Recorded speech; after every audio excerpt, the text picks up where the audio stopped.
Hello Jain दोस्तों, आप सभी का स्वागत है आपके अपने यूट्यूब चैनल नौकरी तक पे। आशा आप अच्छे होंगे, स्वस्थ होंगे और जहाँ भी होंगे आप खुश होंगे। खुश रहने का प्रयास भी कीजिएगा, क्योंकि जीवन में कहते हैं सकारात्मक पॉजिटिव सोच के साथ आगे बढ़िए, सब जीवन में अच्छा होगा। नेगेटिव तो ऐसे ही लोग करने वाले हैं, यानी टांग खींचने वाले, है ना? चलिए आगे बढ़ते हैं। आपको ये सूचना कल ही रात में मिल गया होगा बीपीएससी टीआरई 3 को लेके। हम ये नहीं कहेंगे कि एग्जाम कब से होगा, ये आपको पता भी है। आपने लेटरों के माध्यम से ये ऑफिशियल लेटर बीपीएससी के माध्यम से जारी कर दिया गया है। आप खुद देख लीजिए, ये बीपीएससी का साइट है, बिहार पब्लिक सर्विस कमीशन। इसके मेन वेबसाइट पे कल के डेट में 11/6 के डेट में यहाँ देखिए आपका 22/2024 ये विज्ञापन संख्या टीआरई 3 का है। जब आप इसको क्लिक कीजिएगा तो क्लिक करने के बाद आपके स्क्रीन पे क्या आता है, इस चीज को आप देखिए।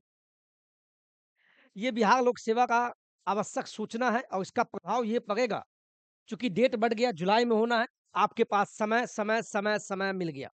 अब भी समय है कि आज से ही जाग जाइए और जागते हुए अपने सपने को पूरा करने का ये मौका मिल गया है। समय अगर बढ़ा है तो कॉम्पिटिशन टफ होगा ही। फिर आप ये मत कहना कि सर कहीं सेटिंग के लिए तो लंबा समय नहीं दिया गया। मैं फिर बोल रहा हूँ, नेगेटिव कहना, सोचना आसान होता है। उस बीच से पॉजिटिव सोचते हुए पा लेना नौकरी को, ये बहुत कम में काबिलियत होता है। तो इतना ही कहेंगे, जुलाई में ये इसका आयोजन होगा, एग्ज़ाम का आवश्यक सूचना 22/2024 ये टीआरई 3 का विज्ञापन संख्या है। इसका प्रभाव ये पड़ेगा, चूँकि ये एग्ज़ाम का डेट जैसे ही बढ़ा है, तो टीआरई 4 जो संभावित था, टीआरई 4 जो अगस्त में होना था, हमें नहीं लगता अब अगस्त में होगा। आप भी अपने बुद्धि का इस्तेमाल कीजिए, इसीलिए अब भी समय है, जाग जाइए। टीआरई 3 में अगर फॉर्म डाले हैं, तो नौकरी ले लीजिए। क्या पता क्या पता कि टीआरई 3 और टीआरई 4 को भी कंबाइंड कर दे। कंबाइंड करने का मतलब टीआरई 3 का वैकेंसी निकाले और टीआरई 4 में सीट कम दे दे। इसीलिए इस मौका को मत गँवाइए। यहाँ देखिए वही बात है, विज्ञापन संख्या 22/2024 ये पढ़ने का मकसद मेरा ये नहीं था। इसका प्रभाव क्या पड़ेगा आपके जीवन पे अगर सिलेक्शन ना होता है, तो उसके ज़िम्मेवार भी आप होंगे, क्योंकि समय भी बहुत दिया गया और समय सबको ज़्यादा मिल गया। तो 5-6 नंबर बढ़ जाएगा, अब कट ऑफ हाई चला जाएगा। तो गेस्ट टीचर वाला मामला हुआ था, जिसके कारण ये डेट को बढ़ा दिया गया। उक्त संदर्भ में सभी अभ्यर्थियों को सूचित किया जाता है, यानी टीआरई 3 में जिसने भी फॉर्म डाला है, कि उक्त विज्ञापन की परीक्षा राज्य स्थित जिला मुख्यालयों में दिनांक 19 जुलाई की बात हो गई है। 19 से लेके 22 जुलाई, 19, 20, 21, 22 4 दिन में एग्ज़ाम 1 से लेके 12वीं तक का खत्म कर दिया जाएगा। लेकिन सस्पेंस तब बढ़ जाता है, जब इसमें ये लिख दिया गया नोटिस में कि 22 तक संभावित है। यानी कहने का मतलब है, संभावित हो सकता है फिर डेट आगे बढ़ जाए, कौन जानता है? संभावित लिखा है। अपरिहार्य कारणों से तिथि में परिवर्तन हो सकता है, यानी ये भी डेट जो है संभावित है। यानी इस डेट्स को भी आगे बढ़ा सकता है। अब क्या मंशा है बिहार सरकार का? शिक्षा विभाग का मंशा साफ ही होता है। चूँकि सरकार में जो आला कमान बैठे होते हैं, उन्हीं के हाथ में ये सब प्रक्रियाधीन होते हैं। तो संभावित जो लिखा है, इसका मतलब ये हो सकता है कुछ परसेंट की डेट फिर बढ़ा दिया जाए, और डेट बढ़ाने का मकसद है कि टीआरई 3 को लंबा खींचे और टीआरई 4 का अता-पता ना भी हो भी तो कम सीट दे दिया जाए। इसीलिए मैंने इस सूचना के माध्यम से कुछ बताने का प्रयास किया है। यहाँ मैंने लिखा है बीपीएससी टीआरई 3 का प्रभाव टीआरई 4 पे पड़ेगा क्या?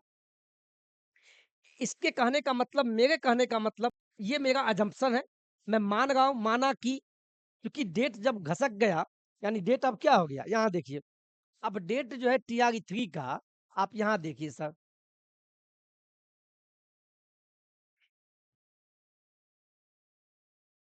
ये जो टीआरई 3 है,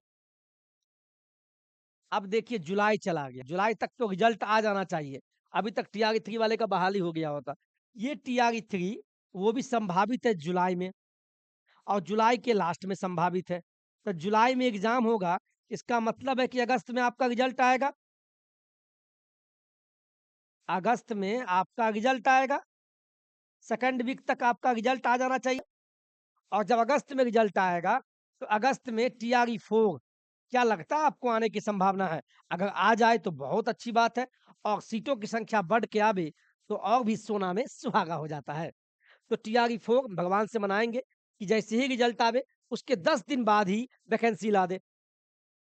लेकिन मुझे लगता है अगस्त के लास्ट या सितंबर, सितंबर में जाके आपका बहाली सितंबर सितंबर में जाके आपका बहाली आने की संभावना बढ़ जाएगी। जितने भी सीटेट वाले हमारे साथी हैं, जिनका जुलाई में एग्ज़ाम होना है, अगर सितंबर तक आपका रिजल्ट भी आ जाएगा, तो आप 100% मैं कहूँगा कि जितने भी सीटेट जुलाई वाले हैं, जो इस बार एग्ज़ाम देंगे, उनका टीआरई 4 में अब मौका मिल जाएगा।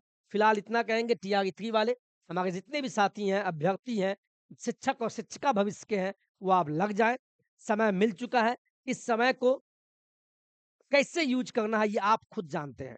आप ऑलरेडी बड़े-बड़े चैनलों पे भी देख रहे हैं। ये आपका परिवार नौकरी तक छोटा-सा चैनल है। हमारे दिए गए ज्ञान से अगर जिन्होंने पाया है उनको तो सैल्यूट है।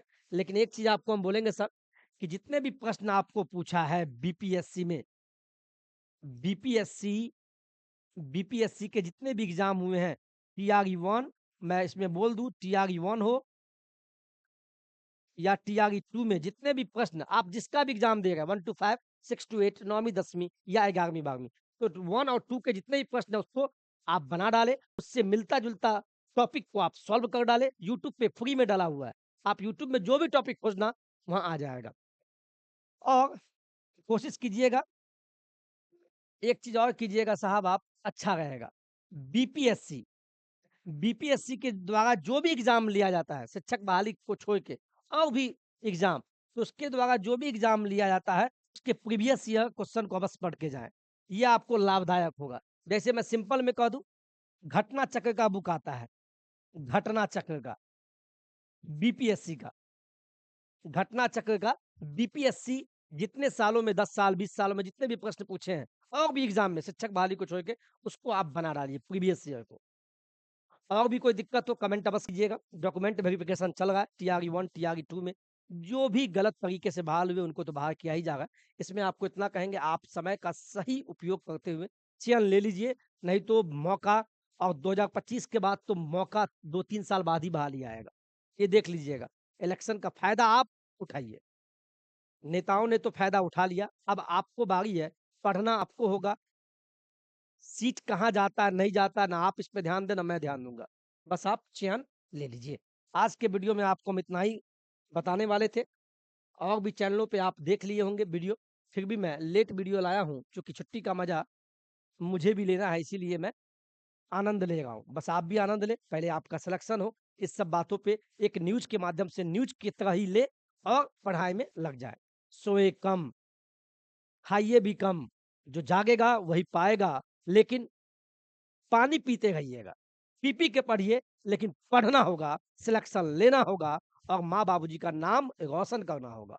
नहीं तो समाज में वैसे भी माँ-बाबूजी को या माता-पिता को कौन ताना देता है, ये आपको पता है। आपके चाचा और चाची, मौसा-मौसी ही बगल वाले देते होंगे और उसके मुँह बंद करने के लिए आपको पढ़ना होगा। बस उनके लिए, मेरे लिए भी मत पढ़िए।